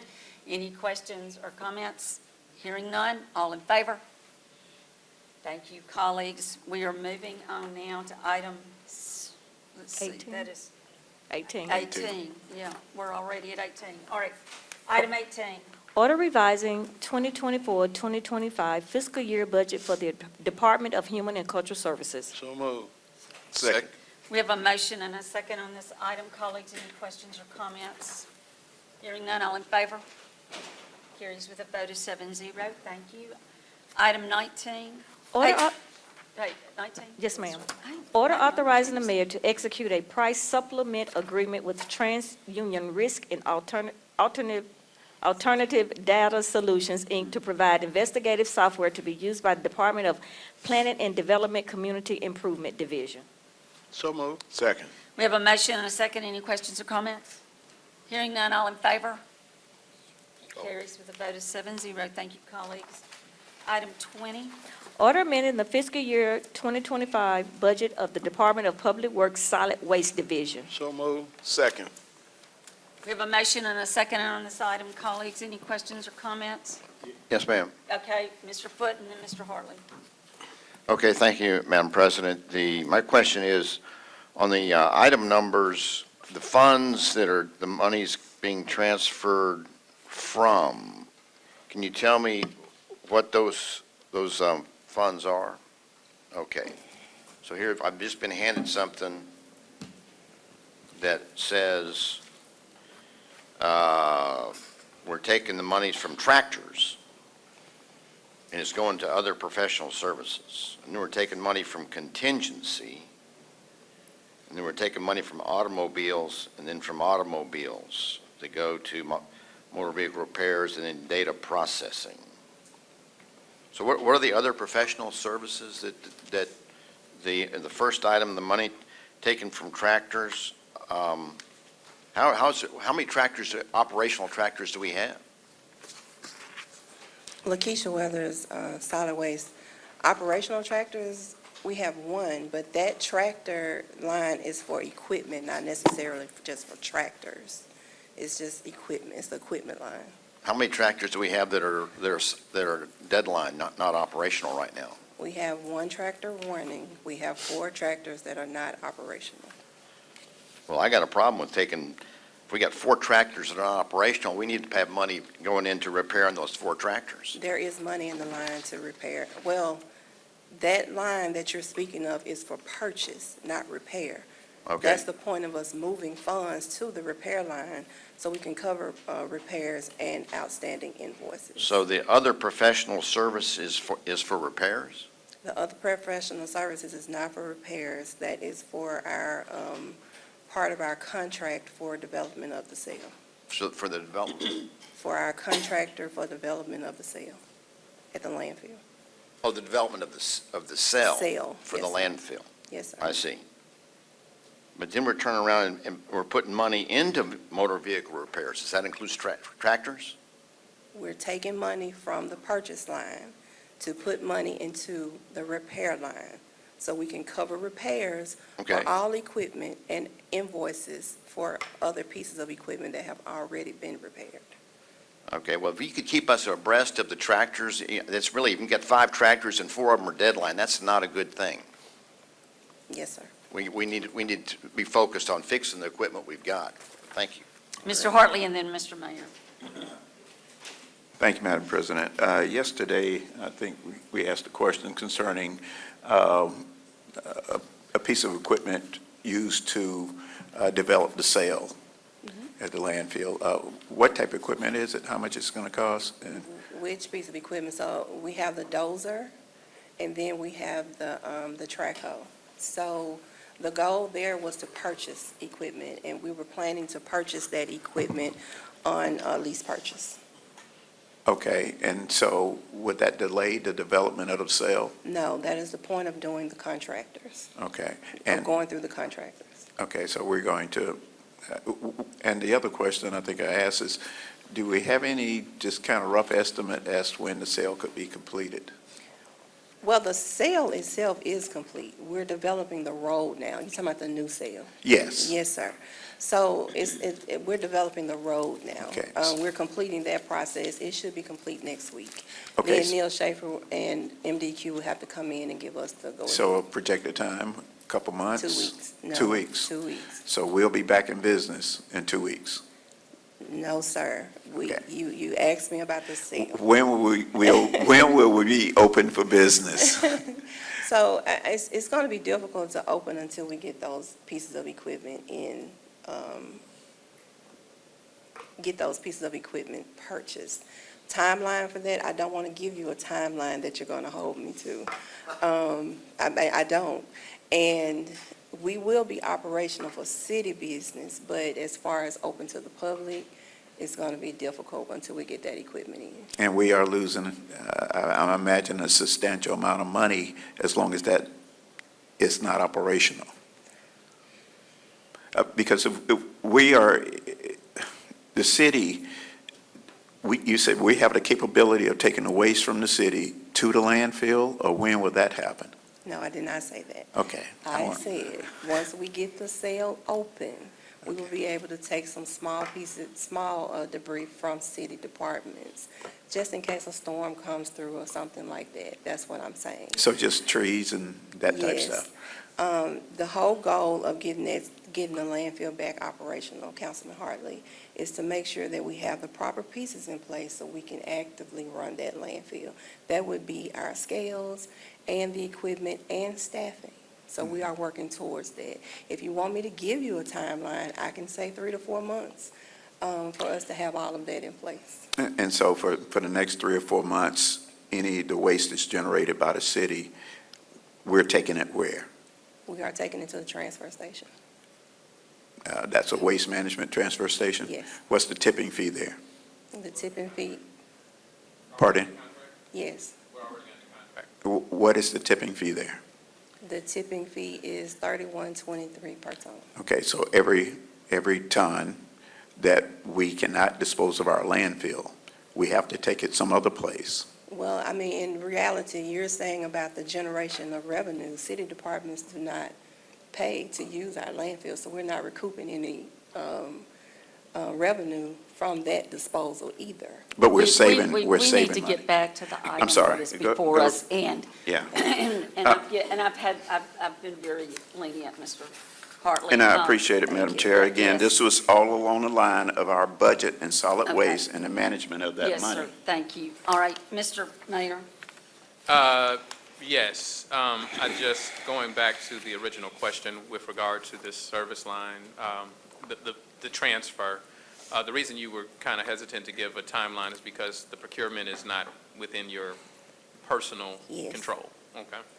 For the equipment, yes. And as we push forward, I just want to point to the right-of-way as we're coming in on Pearl Street. Mhm. You know, it's around that time. I just want to point to that as a priority. All right, Thank we're going to get back to the item that's before us, colleagues, which is amending the fiscal year 2025 budget of the Department of Public Works Solid Waste Division with all the items listed, and everybody got the list just now. Any other questions or comments about the item that is before us? Hearing none, all in favor? Opposed? I counted 6 in favor and 1 opposed. All right? Colleagues, we're moving on to item 21. Order revising the Department of Public Works Traffic Division fiscal year 2025 budget. So move. Second. We have a motion and a second. Any questions or comments on this item, colleagues? Mr. Foote? Yes, ma'am, thank you. My question again is about the source of funds going to, from personal services. Is that payroll? Is that what that is? 21. Yes, Louis Rice, CAO. That would represent vacancies and salaries. So these are all unfilled positions. Unfilled positions where we budgeted salary and didn't end up paying that salary because the position wasn't filled. Right. Can you tell me where we stand in public works so far? I know it's just 5 months into the year, into the fiscal year, on how much we budgeted for payroll versus how much we've spent on payroll. I don't have that information off the top of my head. I can provide you a memo with that I would really information on it. appreciate that. Okay. Like to know where we stand on that. Okay. Thank All you. right, Mr. Banks? Yeah, and to the question that you just asked, we were scheduled to have a finance committee meeting to get those updates this Thursday, but I'm going to postpone that due to what happened in the Department of Finance to next week. So that is, so you will get that update soon. Okay. All right. Thank you very much, Councilman Banks. All right, Mr. Griselle? Thank you, Madam President. I try not to make this a habit, but Mr. Wright, is there a status on when the traffic light at Sunset and Mega Evans is going to be repaired? Sunset and Mega Evers? Yes, sir. Okay. Somebody hit the silver box, the pole is broken, you got 4 makeshift stop signs there. Okay. All right. I will find out. This is my first hearing about that particular. Thank you, sir. Mr. Hartley? Madam Chair, I'll apologize up front, but these things lead to actions, the transfer of money. And what I'm concerned about is our actions. Mr. Wright, can you tell us, we still have markings, and I think I have it as a discussion item today. We still have traffic light issues. How is this going to help, the transfer of this money? How is it going to help this?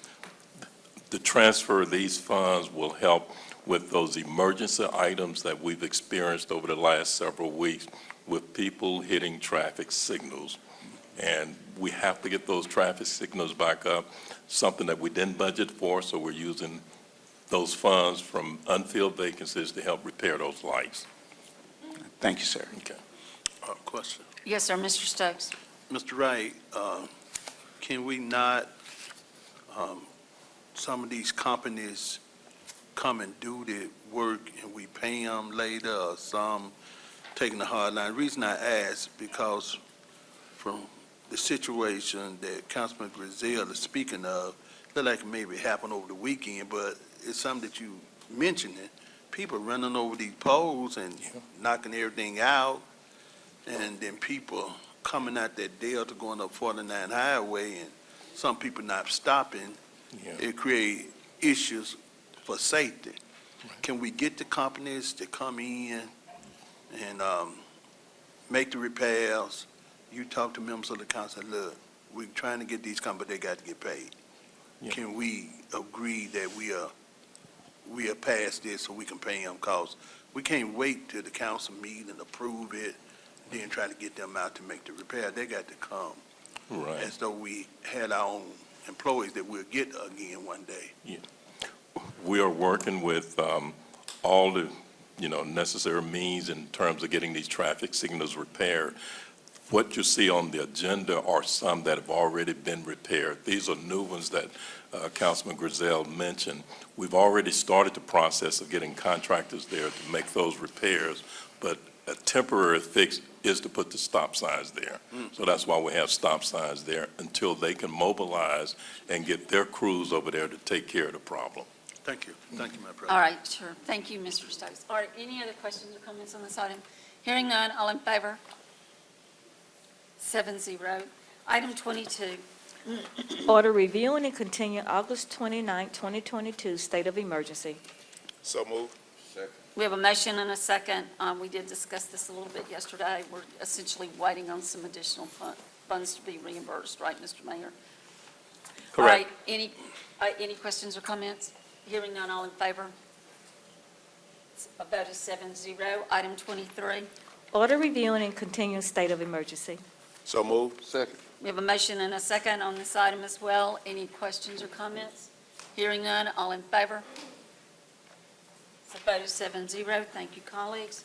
Item 24, Order authorizing the mayor to execute an MOU with Downtown Jackson Partners providing for the care and maintenance of Smith Park. So move. Second. second. We have a motion and a second on this item.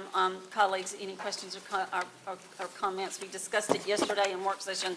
Dr. Mohammed has been working with Downtown Jackson Partners. They're the new president of Downtown Jackson Partners is here. Ms. Liz Brister, who's a proud Ward 3 resident, Mr. Stokes. Oh. And she just took the helm. And so any questions, any additional questions or comments about this item? Hearing none, all in favor? All right, 7-0. Thank you very much, colleagues.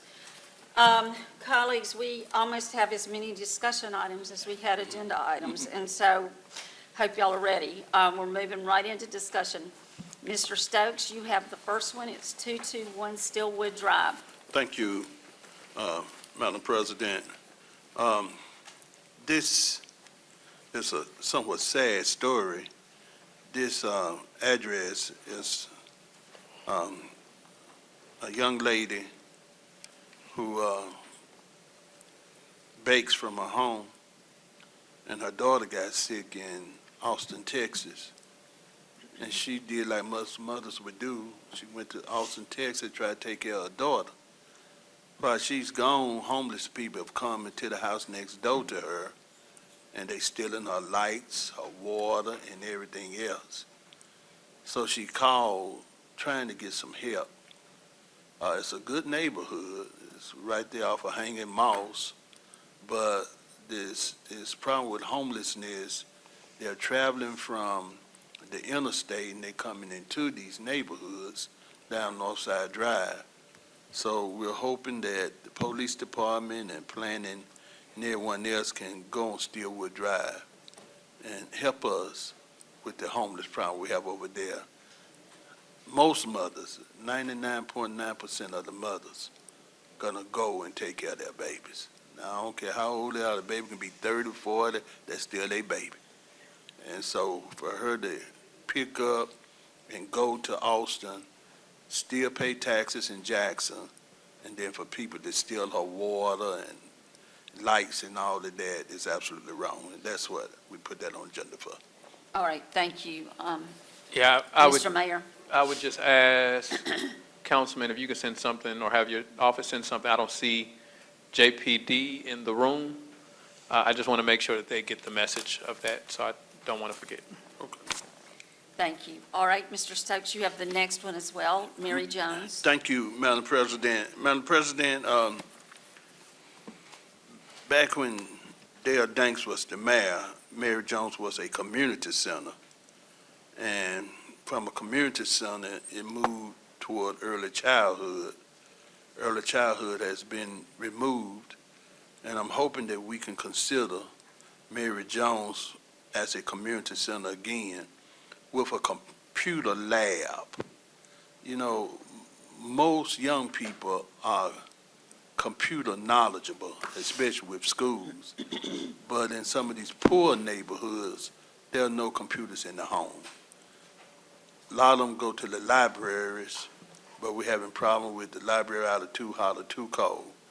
But I hope some plans can be made to bring Mary Jones Center back to life as a community center. They're breaking in there now, they're stealing holes everywhere, fenced down. But that would be the perfect location for a community center with a computer lab. But I know we got to find money to have city workers to be there. And I know it's not an easy job, but it's one that can be accomplished. Thank you. Thank you, Mr. Stokes. All right. Discussion road and lane striping, Mr. Hartley? Yes, thank you, Madam President. And I wanted to get an update status. I'm still getting a lot of concerns from citizens concerning, don't know what the lane to turn in, not marked. And one of the issues is, if it's dark and there's an accident caused, would the city even be liable because we did not maintain those, the strippings, the lanes, the turning lanes, the arrows, et cetera? So I want to kind of get a status, maybe our department, I noticed you transferred some money, but what is our actual status of that? And when can our citizens expect to know what lane they're in? Thanks for that question, Councilman Hartley. Louis Rice, CAO. We are internally working toward doing some lane striping. We see that there's a tremendous amount of work to be done, so we're looking at doing a term bid to get a contractor in to really blitz the city in terms of lane striping. So that's what we're in the process of doing. We're getting those proposals in now, and just as soon as we have proposals in, we'll bring it back to the council so that we can get that work underway. Okay, follow-up, Madam President. Yes, sir, of course. During our last budget hearing, we allocated additional funding for traffic and traffic division and perhaps personnel. What is the status of our in-house capabilities, and what are some of our limitations? Yeah, we still have some issues with just finding workers and maintaining those workers as well. So that's one of the areas that we're dealing with. We just have some issues in that area in terms of their salaries and getting them to remain with the city so that we can get this work done. That's why we're resorting to going outside, getting contractors to come in and help to do some of this work.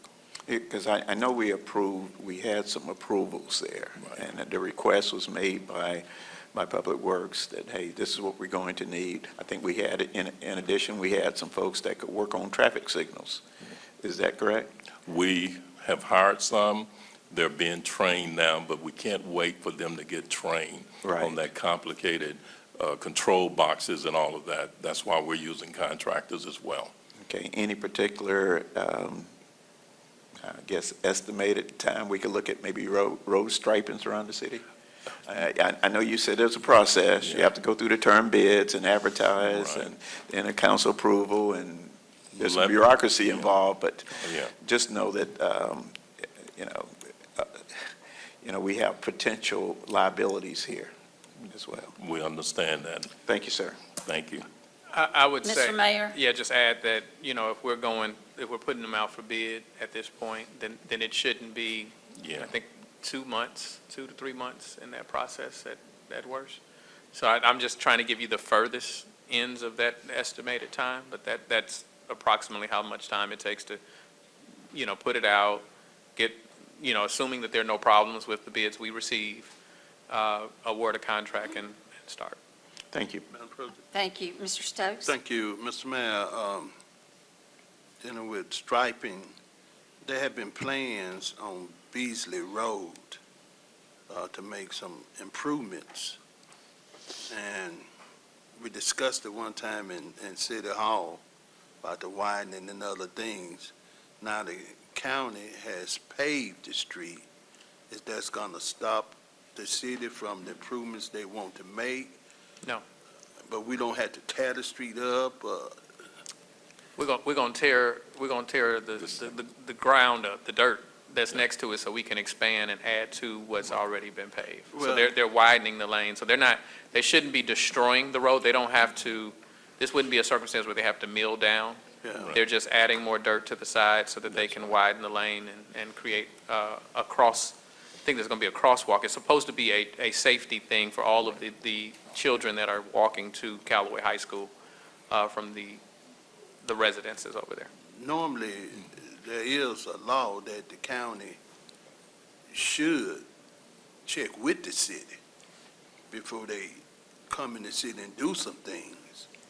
And at that point, it could all been done jointly.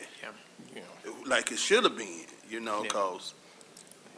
But we're already being accused of not getting interlocal agreements, which there has not been one interlocal agreement that they've tried to present to us that has been paused. It's just a narrative, but they went ahead on that on their own. They got to follow the law, because on Fernwood, they paid half of the street and stopped. You can't do that, county. You got to come to the city, because how this neighbor gonna say, well, why they pave in front of my house, but the rest of them not paved? So I would hope that some lines of communication be open, where the law would be followed. Thank you. Thank you. All right. Mr. Hartley, Walking Trail Project for West Jackson? Yes, I think it was about a year ago, we voted, and there was some money, I guess, from HUD or some other organization. So we voted, hey, there's free money here, and so let's do this. And I understand the benefits, to exercise whatever. But in some of my areas where this walking trail is going, I have folks that are complaining. They're complaining now we're going to have folks walking down there that are, even some of the unhoused folks and other issues. But one of the concerns is they don't know much about the project itself. And along with, I think a gentleman last council meeting posted something about, the need to have signs or something to let the community know what's going on. And I am getting those kind of requests. And that is if you could tell us what's going on and maybe some efforts you can do to help educate the community because right now there's a dead-end street with a small restaurant and it goes down a railroad track and it comes from Jackson State, which is fine. Mm-hmm. But again, I'm hoping that it doesn't open up other issues. Mm-hmm. Like, for instance, you're trying to get your exercise in and all of a sudden there's a crime issue. Right. So can you kind of give us a little bit of information on what's going on there? Sure. This is part, Lewis Rice, CAO. This is part of a walking trail that will go from Jackson State all the way behind the Metro Center, and it's along that railroad bed that has been abandoned. The first section of it has been done, which is behind the Metro Center, that goes from Robinson Road all the way to West Holland Drive. Yes. The second phase of it will pick up at Holland Drive and carry it all the way to Valley Street. Okay. And that's that's the section that we're working on now. That path has been cleared, and we'll be happy to come to your meetings to explain that to residents in terms of what's going on there. It will look the same way as the path that's behind the Metro Center. Okay.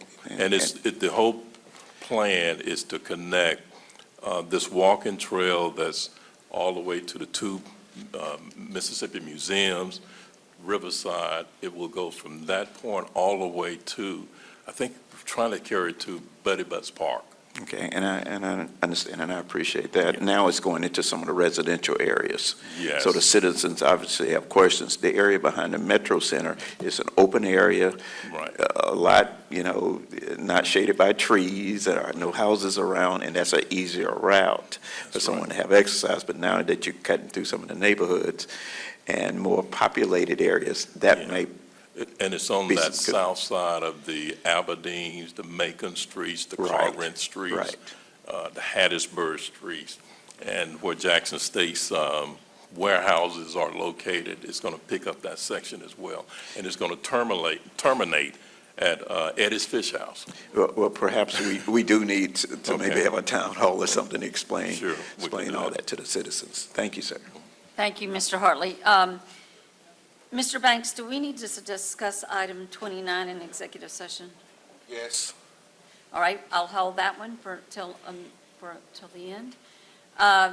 Number 30, discussion, review, and continuation of COVID-19 local emergency. Colleagues, we obviously still have COVID with us. Any other comments? All right, item 31, Mr. Martin, Thalliamora Hall. Drew Martin, City Attorney. Each of 31, 32, and 33 are going to require executive session. 31 will include some business negotiation issues that are confidential, as well as some personnel issues. 32 will require some confidential negotiation issues, and 33 covers pending litigation. All right, colleagues, yes, sir, Mr. Stokes? Thank you. Mr. Martin, is any of this going to deal with the issue with the fire department that we brought up at the last meeting? The item that we need where we... This does not. None of it. Could we make sure we get it on the agenda? Yes, sir. Where we can make sure we challenge the state about our fire department, please? We can get it on the next agenda. Madam. Thank you. Hang on, Mr. Mayor. Item 34, colleagues, report from members, mayor, department directors. monthly financial reports is required according to Section 213513 of the Mississippi Code, annotated of 1972. I received mine. I saw it. I'll show of hands of everybody who saw theirs. Okay? A majority of us, well, at least 3 of us did. Okay? All right. Now, Mr. Mayor, Yes, I didn't know this was time for announcements before you try to go in we're executive. about to do that. Okay. So colleagues, any announcements before we go into executive session? All right, Mr. Mayor? Yes, and I'm certain that you started the meeting in honor of Ms. LaWanda Horton. I want to echo those sentiments. LaWanda, not only an important member of our City of Jackson family, obviously our prayers go out to Chief Horton, and I wanted to give some information with respect to her services. So the visitation will be Friday, March 28th, from 5 p.m. to 7 p.m. at Black's Chapel, and that is 3425 Robinson Road. And the funeral services will be Saturday, March 29th at Holy Ghost Catholic Church at 1151 Closter Street, I guess. Gloucester. Yeah, Closter Street, and so I wanted everybody to have that information. LaWanda was a beautiful spirit that I can tell you absolutely loved this city. I can remember, late night calls about the budget, especially during the budget time, where both she and Sharon were working to the wee hours of the morning trying to figure it out to make sure that the city could function. And I know how much her and Chief Horton were soulmates. I didn't realize that she was a J-set, right? So her footprint was all over this city, and she loved it, and so she will be dearly missed. Thank you. Thank you, Mr. Mayor. Mr. Stokes, Yes. you've got announcements? Thank you so much, Madam President. Could we close the meeting in honor of Mrs. Mildred Lucille Davis, Mr. Dwight Riley, Mrs. Florine Frazier Davis, Mr. Gregory Donaldson, Mr. Cedric Demond Hansford Sr., and also Mr. George Foreman, outstanding preacher and fighter. Thank you. Thank you, Mr. Stokes. All right, Mr. Griselle? Thank you, Madam President. I wanted to welcome home one of my first deputy clerks, Lydia. Lydia graduated from Millsaps, stand up, Lydia, and went on to D.C. to work for Congressman Thompson, and she joined one of the top lobbyist firms, and she has returned home, and she's working on her MBA at Millsaps College. So welcome home, Lydia. Yes, welcome, yes. Thank you. Thank you for coming home. We appreciate it. All right, colleagues, if there is nothing else to come before us at this time, I will take a motion to go into closed session for the purposes of discussing potential litigation and legal matters and personnel matters. So moved. All right, we have a motion and a second. All in favor? We are now in closed session. We will be voting shortly to go into actual executive session.